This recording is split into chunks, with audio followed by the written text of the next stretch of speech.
So hey guys welcome back to another video कि तो सब आई होप तो सब वधिया होवोगे। चलते हैं न्यू टॉपिक वाल that is intranatal care. Last video च आपां पढ़िया सी antenatal care. So intranatal care की आ it refers to the health care provided to a mother and her newborn during labour and delivery. So ये basically ये start कितों हो रहा है फ्रॉम प्रोग्रैस ऑफ लेबर तो जिहदे सर्विकल डायलिटेशन होंदी आ, descent of the foetal head, baby का हैड जो है फीटस का थोड़ा नीचे आ जाता है सर्विक्स तो, फीटल पोजीशंस अपनी पोजीशन लैंदा फीटल बेबी, यूट्राइन कॉन्ट्रैक्शंस होंदियां ने। This section of the paragraph has its central feature of a graph of cervical dilatation against time. Time के अकॉर्डिंग ये चीज़ां अगे अगे प्रोग्रेस करदियां जांदियां ने। ऑब्जेक्टिव्स की ये देख लांगे, early डिटैक्शन of abnormal progress of a labor, prevention of prolonged labor, ज़्यादा जो टाइम लेबर किसी केस दे विच हुंदा है दैन वो चीज़ नूं प्रिवेंट करना, recognise सेफेलोपेल्विक disproportion before obstructed labour, इस तो पहला कि लेबर जो ऑब्स्ट्रक्ट होवे पहला ही रिकोगनाइज कर लेना कि कितने सेफेलोपेल्विक डिसप्रपोर्शन तो नहीं है, बेबी का हैड वड्डा एंड सर्विक्स का जो है साइज़ छोटा है, वो चीज़ नूं आपां पहला ही रिकोगनाइज करना है। Assist in early decision or on transfer, augmentation or termination of labor।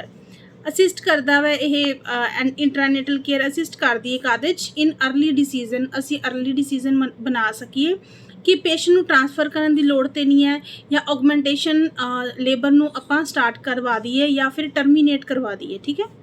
Increase the quality and regularity of all observations of mother and fetus, early recognition of maternal of fetal problems। So ये सारे ये objectives ने, main aims ने। Next ਆਪਾਂ ਇਹਦੇ ਵਿੱਚ ਦੇਖਦੇ ਹੁੰਨੇ ਆ membranes and liquor। intact membrane मतलब membranes हले rupture नहीं होईयां, किसी केस च rupture membrane है वो ਆਪਾਂ जांचना है, rupture membrane plus clear liquor, rupture membranes plus meconium that is first stool of a baby with stained liquor, rupture membranes plus blood and stained liquor, rupture membranes plus absent liquor या तो पानी ख़त्म हो चुका, पानी है ही नहीं, membranes rupture कर चुकी हैं। दैन आप फीटल हार्ट रेट की गल करिए तो बेसिकली इस टाइम ते बेसल फीटल हार्ट रेट कितनी होंदी है 120 to 160 beats per minute. Next आप देखते हैं एक टूल होंदा जिन्हों आप यूज़ करके प्रोग्रेस ऑफ लेबर देखते हैं, that is partograph. It helps in monitoring labour with tools like a partograph, जिन्हों आप ग्राफिकल टूल कह दें जोड़ा कि मोनीटर करता है progress of labour by plotting a women cervical dilatation, ठीक है, and foetal heart rate, vital signs against time.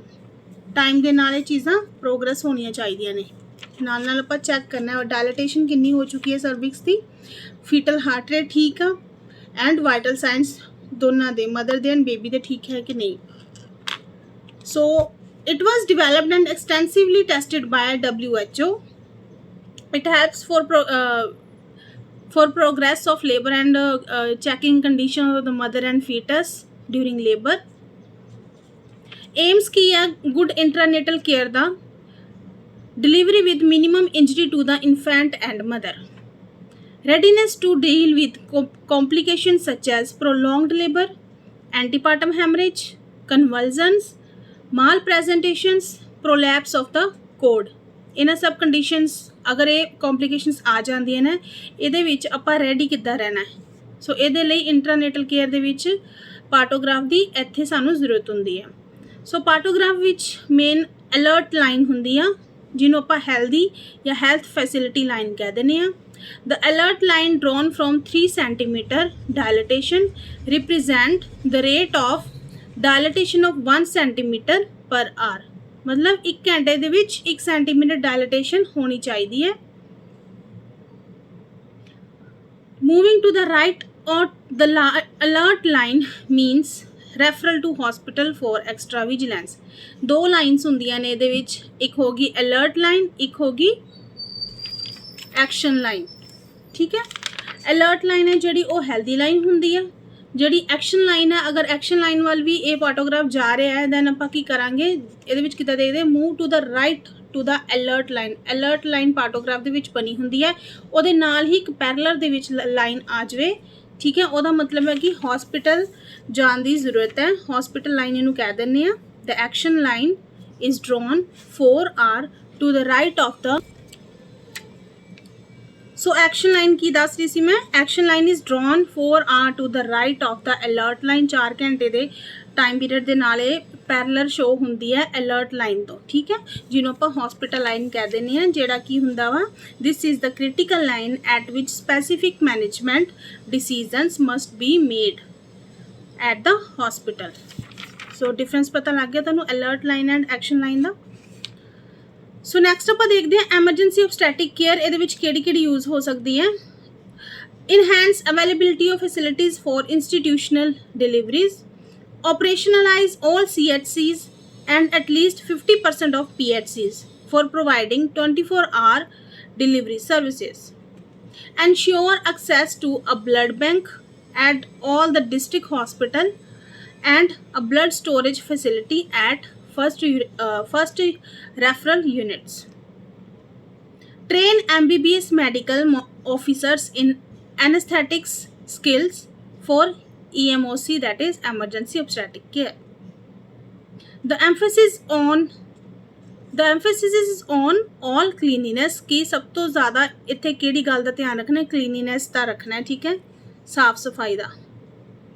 It entails clean hands, fingernails, a clean surface for delivery, clean cutting and caring of the cord, and keeping birth canal clean by avoiding harmful practices. Aseptic technique use करनी है hospital दे विच and hand washing करते रहना, surgical gloves use करने हैं।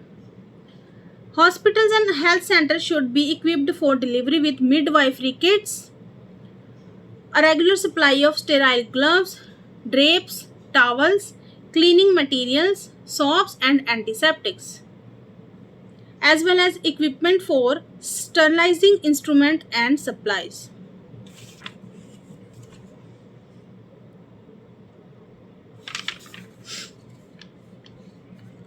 Institutional care की गल करिए तो आपां दा एम की होना है main, about 1% of deliveries tend to be abnormal कि हो सके तो वध 1% ही एवें दा केस होवे जिहड़ा एबनॉर्मल होवे, 4% इदां दा केस होवे जिहड़ा डिफिकल्ट होवे, ज़्यादा आपां रेट नहीं वधानी इहदे विच।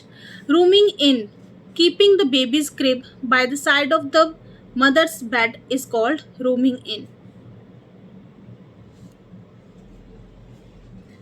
It also builds up her self confidence, बच्चे का क्रिब जिहड़ा मदर के नाल ही रखा जाए, मदर दे विच सैल्फ कॉन्फिडेंस पैदा होंदा है, ठीक है। इनू रूमिंग इन कह दिंदे आ, बच्चे नू दूर नहीं करना मदर्स तो, बेसिकली इहदा ये मतलब आ।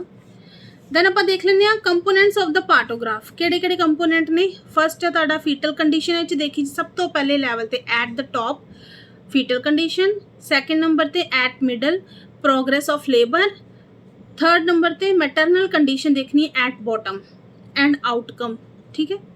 सो फीटल कंडीशन च foetal heart rate, membranes and liquor, moulding of the foetal skull bones, caput, ठीक है, बच्चे का हैड मोल्ड होंदा है, ठीक है, मतलब सर्विक्स दे विच नीचे जाके एंड विजाइना ते आ जाता है, मोल्डिंग कहना उन्होंने, एडजस्टमेंट होंदी है बेबी दे हैड दी, ठीक है, पैल्विस जाके। सो फीटल दे विच आपां गल करिए दैन इहदे विच gestational age, foetal heart rate, liquor देखांगे, moulding of the foetal skull bones again ये चीज़ देखांगे। मोल्डिंग की है, it is an important indication of how adequately the pelvis can accommodate the foetal head, ठीक है। Increasing molding with the head high in the pelvis is an ominous sign of cephalopelvic disproportion।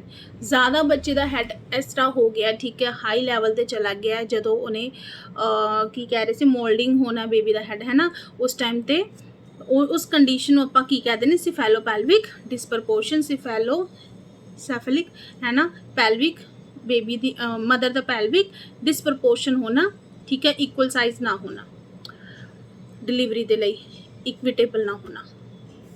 Then ਆਪਾਂ ਪਾਰਟੋਗ੍ਰਾਮ ਦੇ ਵਿੱਚ ਦੇਖਦੇ ਹਾਂ ਕਿੱਦਾਂ progress ਚੱਲਦੀ ਹੈ। ਯੂਟਰਨ ਕੰਟਰੈਕਸ਼ਨਸ ਹੁੰਦੀਆਂ, dissent of the presenting part, baby the head ਜਿਹੜਾ ਪ੍ਰੈਜ਼ੈਂਟਿੰਗ ਪਾਰਟ ਜਿਹੜਾ ਵਾ ਡਿਸੈਂਟ ਕਰਦਾ ਨੀਚੇ ਨੂੰ ਆਉਂਦਾ ਹੈ। ਕੈਪਟ ਮੋਲਡਿੰਗ, ਫੀਟਲ ਪੋਜੀਸ਼ਨ ਚੇਂਜ ਹੁੰਦੀ ਹੈ। ਦੈਨ ਲਾਸਟ ਵਿੱਚ ਆਪਾਂ ਮੈਟਰਨਲ ਦੇਖ ਲੈਂਦੇ ਹਾਂ। ਠੀਕ ਹੈ, ਆਪਾਂ ਫਸਟ ਦੇਖਿਆ ਨਾ ਫੀਟਲ, ਸੈਕਿੰਡ ਆਪਾਂ ਪ੍ਰੋਗਰੈਸ ਦੇਖ ਲਿਆ, ਥਰਡ ਆਪਾਂ ਹੁਣ ਮੈਟਰਨਲ ਦੇਖਣਾ ਐਟ ਦ ਬੋਟਮ। ਉਹਦੇ ਵਿੱਚ ਆਪਾਂ name, date of birth, gestation, medical and obstetrical issues ਲਿਖਾਂਗੇ ਮਦਰ ਦੇ ਜੋ ਵੀ ਆਏ ਸੀ ਡਿਲੀਵਰੀ ਦੇ ਦੌਰਾਨ। Heart rate, blood pressure, temperature mother ਦਾ ਚੈੱਕ ਕਰਾਂਗੇ ਐਂਡ ਯੂਰਿਨ ਐਨਾਲਿਸਿਸ। ਠੀਕ ਹੈ, ਸੋ ਉਸ ਤੋਂ ਬਾਅਦ ਆਪਾਂ ਦੇਖ ਲੈਂਦੇ ਹਾਂ ਇਸੈਂਸ਼ੀਅਲ ਓਬਸਟੈਟਿਕ ਕੇਅਰ ਪੈਕੇਜ ਦੇ ਵਿੱਚ ਕੀ ਚੀਜ਼ਾਂ ਆ ਗਈਆਂ। Early registration of pregnancy within 12 to 16 weeks, provision of a minimum of 3 antenatal checkups होने चाहिए ने by the ANM or medical officers, counseling on nutrition and provision of iron and folic acid supplementation, promotion of institutional delivery, provision of postnatal care to monitor the postnatal recovery of a mother and to detect any complications in early, followed by appropriate referral। सो अज असी पढ़िया intranatal care during labour during pregnancy. Next video आप पढ़ांगे postnatal care. सो किवें दी तुहानूं मेरी video लगी, please like करियो, subscribe करियो channel नूं। Thank you so much.